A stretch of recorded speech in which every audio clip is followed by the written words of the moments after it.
Talhundereth had already taught the party that treasure was not the same thing as answers. The temple had given them gold, gems, strange potions, and a dark mountain pendant set with purple stone. It had given them dead guardians, petrified victims, a gorgon's wrapped head, and walls that behaved more like books than architecture. But it had not yet given them Orsic Vale. It had not given them the Shard, and it had not explained why so many roads beneath the mountain seemed to lead back to memory, hunger, and stone. The party stood in the ancient kitchen where the embers in the oven still glowed orange beneath the ash. Someone had used this place recently. Someone had eaten here, worked here, perhaps hidden here. On the counter lay the abandoned pack with silk rope, daggers, calligrapher's tools, and the elvish mark Aluin had read with softening eyes. Yanthdel, honor. Then Rowan looked into the fire. For a moment he simply stared, as though the flames had spoken in a language only he could hear. Then the red dragonborn paladin walked toward them, into them. And as the others watched, he vanished into the burning light. There was a pause. Ezien looked at the empty space where Rowan had been. You people need to stop doing this. No one could say where Rowan had gone. A quest, a calling, a paladin's spiritual journey, a very inconvenient disappearance. Whatever the truth, Rowan was gone, and the party was left smaller in a temple that seemed to punish every absence. While the others argued over whether this was normal paladin behavior, Ezien searched the pantry. He claimed to be looking for booze. Instead, he found a secret door. Behind the pantry wall was not storage, but people. Orsic Vale sat hidden with 3 drow, Nithalin, Yanthdel, and Velios of the Henlifel family. They were armed, wary, and ready to draw blades the instant the door opened. But Orsic stopped them. He looked past the robes and masks the party still wore and knew at once they were not cultists. We have a ward, he explained, a ward that detected the afflicted. So much for the disguises. Ezien, who had opened the door while searching for drinks, attempted diplomacy with the full confidence of a man who had not expected to find the missing headmaster of Neverwinter's College in a pantry wall. I'm Ezien, he said. I was just looking for drinks. It was not the strongest opening. Still, Orsic listened. The truth emerged slowly, then all at once, because the party had never been especially skilled at revealing only the correct amount of information. They were treasure hunters, historians, if one wished to be polite. They had been sent toward Talhundereth because of trouble at the college. They knew Zarathion. They knew Bogentl's book.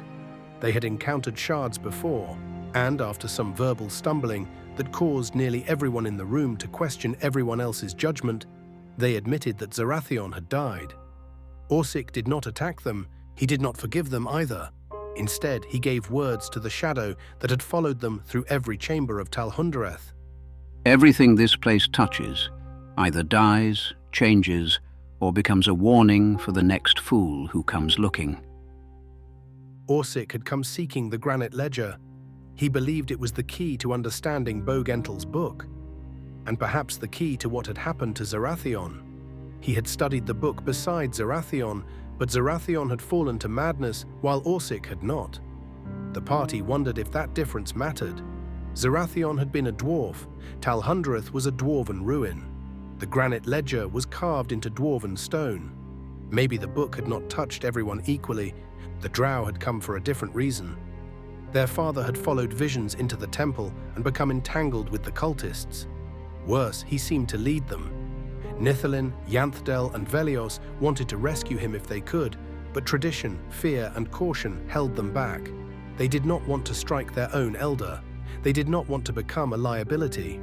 They did not trust the cult, but they also did not yet trust the strangers who had burst through the pantry wall wearing stolen cultist robes.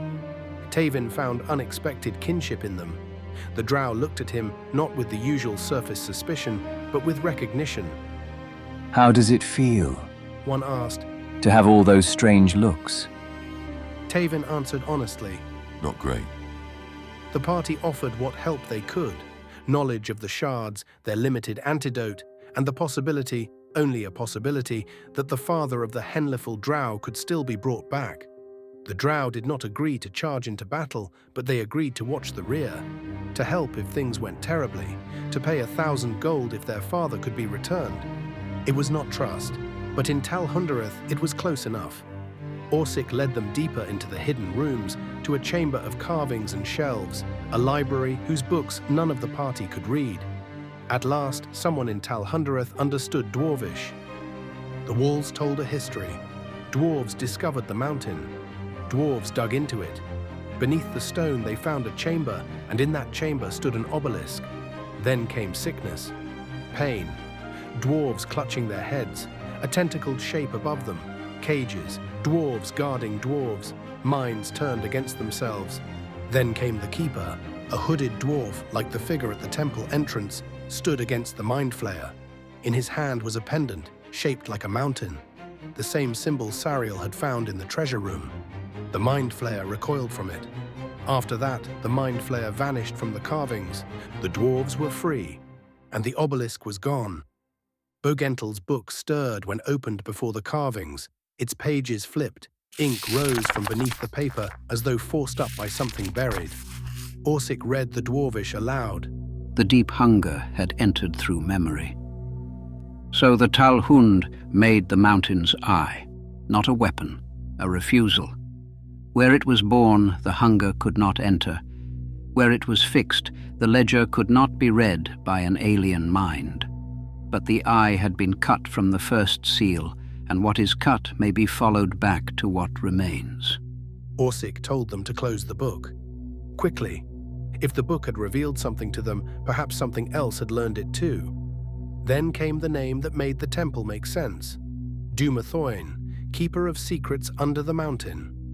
Not a god of loud revelation, but of truths hidden for a reason. Gems, graves, and secrets. The faithful of Dumathoin did not ask only how to reveal the truth. They asked why it had been hidden. Tal Hundereth was not merely a ruin, it was a tomb of truth. The party followed Orsik through secret ways, because of course there were more secret ways.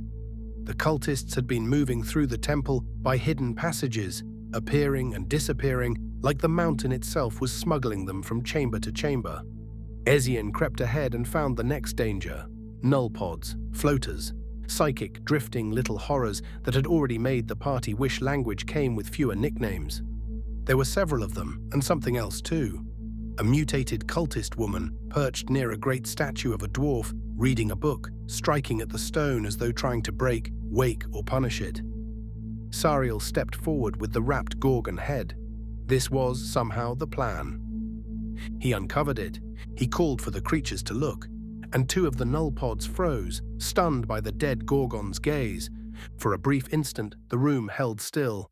Then everything went wrong. The null pods swarmed and grappled. Ezien was battered nearly senseless. Sariel was struck hard enough to remind him that faith and armor were not the same thing as invulnerability. Aeluin's moonbeam burned through the dark. Tavin threw himself into the fight, wings and fists flashing in the narrow hall. Sariel leapt by the impossible power of his stolen cloak, landed in fire and force, then called out healing that dragged his companions back from the edge. The drow, true to their word, watched from the rear. And then, when the battle began to turn, one joined just enough to prove they had been watching very carefully. Tavin broke two null pods with brutal precision, punching through their eyes until green ruin burst from them. Ezien struck and vanished back behind safer bodies. Aeluin found yet another secret door, one that led back to the room of the psychic vision and the floating evil they had seen before, then shut it again. Sariel called on spirit guardians, and the corrupted cultist woman withered beneath the radiant force. At last, the room quieted. Only then did the statue matter.